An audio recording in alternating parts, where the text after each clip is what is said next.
Hey, welcome back to Morning Dose, everybody. All parents want to do is keep their kids safe. But what happens when they grow into teenagers and all of a sudden they just stop talking to you?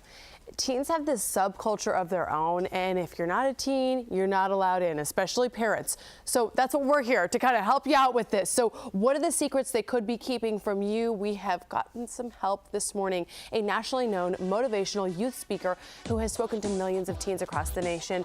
Please help me welcome in Gabe Salazar. Good morning, Gabe. Thank you for having me on Morning Dose. I'm so excited. Yes, well, I'm excited to have you here. We have a million questions for you. So let's talk about this stage. When do teenagers usually get to this stage where they kind of start fading away from you? It feels like it's earlier and earlier for students, but what happens is when students become adolescents, I like to say I almost wouldn't want to be a teenager in 2018. Same. The layer on layer on layer that they have to put up in America just to survive in today's schools. So there's several things that I really like to focus on, and one is relationships. You know, our teens date differently nowadays, and they would much rather prefer to meet online or talk online. Isn't that strange? But I like in person, but the reason why is because they get to present an image that they prefer. The danger of that is so does the person on the other side of the screen. So a lot of our students don't really know who they're interacting with. And of course, we talk about never meet with somebody in person that you've never really met from school or from a safe environment.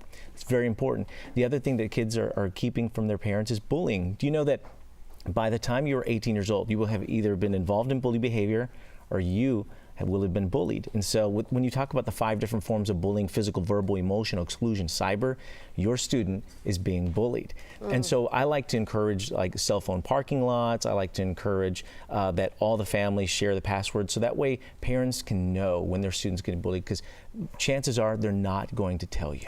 And so then that leads to the isolation, the sadness, the potential depression down the road. Anxiety, the things that students carry that they'll never have a chance to divulge. I really am a big supporter of counseling or therapy for many teenagers. A lot of families feel like that's acknowledging that they're failures, and it's not true. Seek help, seek advice. Another really big pitfall is drugs. Our teens take drugs differently nowadays. One of the biggest things that I get forfeited, I'll go speak at a school assembly and talk about drug prevention. In fact, coming into October is Drug Prevention Week for Red Ribbon Week.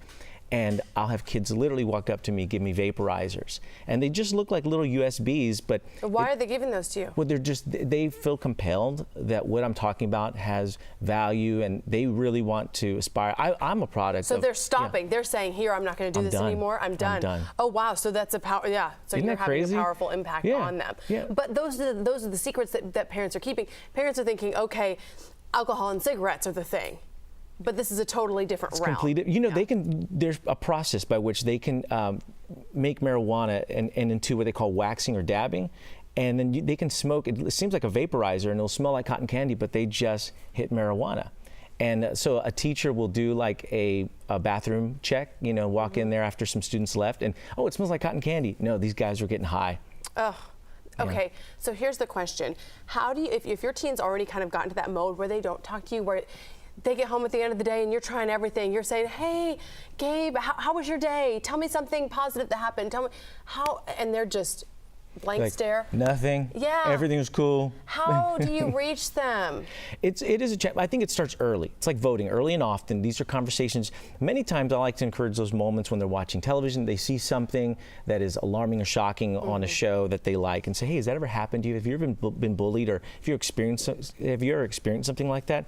And that's why another one is pornography. It's a huge issue going on in America right now. There's this, it's been said, you know, back in the day, if you wanted to see pornography, you had to go look for it. Today, it comes looking for our teens. So we're seeing kids as early as 9 years old being introduced to hardcore pornography and now introduced to addiction. 9 years old. That's horrifying. Yeah. So when you think about 3% of boys, 17% of girls have not seen pornography at the age of 18. That's crazy. 97% of boys are seeing it by age 18. Yeah. Wow. And the young ladies too, and I think that will be a surprise to some parents too, that they even are aware of what exists out there. Yeah. Okay, so early and often is... Two things I would recommend is, one, be prepared to have those hard conversations. Be prepared to answer questions. They don't expect for you to know all the answers. Like, come on, let's be honest, your kids know who their parents are. My kids, when I've spoken to 1 million kids, but the most important to me are 4. my own kids. And so they know things about my story, my past, and my struggles. And you know, I don't get into details, but I tell them, hey, I struggled as a young man. I struggled. So you think that it's a good thing to be open with them about things that we struggled with? But not share details. They don't need to know the details, but they need, you know, to be honest, hey, I struggled just like any other. I'm normal. I'm a human being. I'm not a perfect dad. I'm not a perfect mom.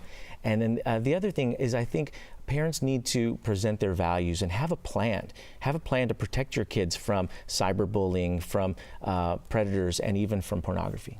Excellent. Where can everybody find you if parents want to learn more and connect my with website's Gabe Salazar. I'm speaking all across the country, starting our tour last week. We were up in Washington State, and now we'll be all over the U.S. So you can visit my website, gabesalazar.com, or my Instagram at Gabe Speaker.